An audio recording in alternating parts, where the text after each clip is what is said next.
Praise the Lord. ஆண்டவருடைய நாம மகிமைப்படுவதாக.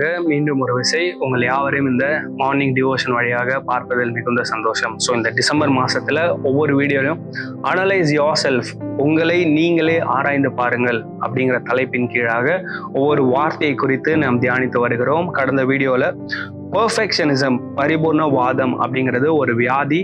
எக்காரணத்து கொண்டும் நீங்களும் நானும் ஒரு பரிபூர்ண வாதியாக, பெர்ஃபெக்ஷனிஸ்டாக இருக்கக்கூடாது, அதை அழித்து போட வேண்டும் என்பதை குறித்து நம்ம தியானித்தோம். இந்த காலை நேரத்திலும் ஒரு வார்த்தையை நான் நினைப்பூட்ட விரும்புகிறேன். Focused and abide in Jesus. இயேசுவை கவனியுங்கள், அவரில் நிலைத்திருங்கள் அப்படிங்கிற வார்த்தை கீழாக ஒரு சில காரியங்களை பகிர்ந்து கொள்ள விரும்புகிறேன். கடந்த 11 மாசத்துல தேவனை அறிகிற அறிவுல நம்ம வளர்ந்திருக்கிறோமா, அல்லது நம்முடைய வாழ்க்கை முதிர்ச்சி பெறாமல் மந்தமான ஒரு நிலையில் அல்லது தேக்க நிலையில் இருக்கிறதா அப்படிங்கிறத சிந்தித்து பார்க்க வேண்டும் அப்படிங்கிறத முதல் வீடியோவில் நான் ஷேர் பண்ணேன். அதற்கு ஒப்பிட்டு இந்த வீடியோல ஒரு சில காரியங்களை நான் பேச விரும்புகிறேன். அப்போ இயேசுவை கவனிக்காமல் அல்லது அவரில் நிலைத்திராமல் இந்த 11 மாசத்துல நம்முடைய கண்கள் வேற எது மீதாவது பதிக்கப்பட்டவைகளா இருந்தால் இந்த 12வது மாதத்தில் அதை சீர்படுத்தி கொள்ள தேவன் நமக்கு உதவி செய்வாராக. நம்முடைய ஃபோக்கஸ், நம்முடைய கவனம் எங்க இருக்குது, நம்முடைய கண்கள் எதன் மீது இருக்கிறது? நிறைய நேரத்தில் நம்முடைய கண்கள் எதன் மீது பதிக்கப்பட்டிருக்கிறது அப்படின்னா, இந்த உலகத்துல இருக்கிற நபர்கள், உலகத்துல இருக்கிற காரியங்கள், நம்முடைய வேலை, பதவி, பொருள், பணம், இது எல்லாத்தின் மீதும் நம்முடைய கண்கள் என்ன பண்ணப்படுது, பதிக்கப்பட்டிருக்கிறது. ஒரு சில நேரத்துல பதிக்கப்படலை அப்படின்னாலும் நம்முடைய கண் என்ன பண்ணுது அப்படின்னா ஆட்டோமேட்டிக்கா இந்த காரியத்தின் மீது போகுது. ஆனால் ஆண்டவராகிய இயேசு கிறிஸ்து இந்த மாதத்தில் நமக்கு நினைப்பூட்டுகிற வார்த்தை அல்லது அவர் என்ன எதிர்பார்க்கிறார் அப்படின்னா, நம்முடைய கண்கள் அவர் மீது பதிக்கப்பட்டவர்களா இருக்க வேண்டும். So fix your eyes on him. இயேசுவின் மீது உங்களுடைய கண்களை இந்த 12வது மாதத்தில் நேரம் எடுத்து பதித்துக் கொள்ளுங்கள், அவரில் நிலைத்திருங்கள்.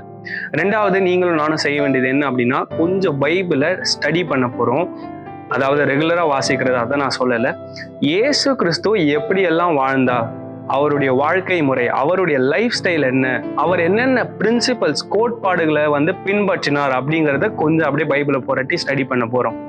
இதை எப்படி பண்ணலாம், எதற்காக பண்ணலாம் அப்படின்னா, ஒவ்வொரு சூழ்நிலையிலும் இயேசுவானவர் போகிற பொழுது என்ன பேசினாரு, எப்படி அவர் பதில் சொன்னாரு, எப்படி ரெஸ்பாண்ட் பண்ணாரு, அவர் இந்த இடத்துல இருந்துதான் என்ன பண்ணியிருப்பார் அப்படின்னு எப்போ நம்ம புரிஞ்சுப்போம் அப்படின்னா, அவருடைய வாழ்க்கையில அவர் பின்பற்றின அந்த பிரின்சிபல்ஸ், அந்த கோட்பாடுகளை நீங்களும் நானும் சரியாய் தெளிவாய் கற்றுக்கொள்ளும் பொழுது, அப்போ நம்ம இந்த மாசம் என்ன பண்ண போறோம் அப்படின்னா, பைபிளை கொஞ்சம் அப்படி இப்படின்னு புரட்டி இயேசு கிறிஸ்து என்னெல்லாம் செஞ்சிருக்காரு, என்னென்ன பிரின்சிபல்ஸ்லாம் அவர் ஃபாலோ பண்ணியிருக்காரு அப்படிங்கிறத கண்டுபிடிக்க போறோம். What would Jesus two? நம்ம நிறைய நேரத்தில் கடந்து போகிற சூழ்நிலையில இயேசுவானவரும் கடந்து போயிருப்பாரு. அதற்கு பைபிள்ல நிறைய எவிடன்ஸ் இருக்கு. அப்போ என்னோட நிலைமையில இயேசு இருந்திருந்தா அவர் என்ன பதில் சொல்லியிருப்பாரு அல்லது என்ன செஞ்சிருப்பாரு அப்படிங்கிறத நம்மளால சிந்தித்து பார்த்து செயல்பட முடியும். எப்போ அப்படின்னா, ஜீசஸ் கிரைஸ்டோட பிரின்சிபல்ஸை நீங்களும் நானும் ஸ்டடி பண்ணி அதை ஃபாலோ பண்ண ஸ்டார்ட் பண்றப்போ. யோவான் 15ஆம் அதிகாரம் 5ஆம் வசனத்தில் நம்ம வாசிக்கிறோம், என்னை அல்லாமல் உங்களால் ஒன்றும் செய்யக்கூடாது. அப்போ without Jesus we cannot do anything. அவர் இல்லாம நம்முடைய வாழ்க்கையில ஒன்றும் நம்மளால செய்ய முடியாது, கூடாது. எனவே ஒவ்வொரு நாளும் இயேசு கிறிஸ்துவின் மீது நம்முடைய கண்கள் பதிக்கப்பட்டவைகளா இருக்க வேண்டும். நாம் அவரில் நிலைத்திருக்க வேண்டும். அவருடைய வார்த்தையில், அவருடைய வசனத்தில் நீங்களும் நானும் நிலைத்திருக்க வேண்டும்.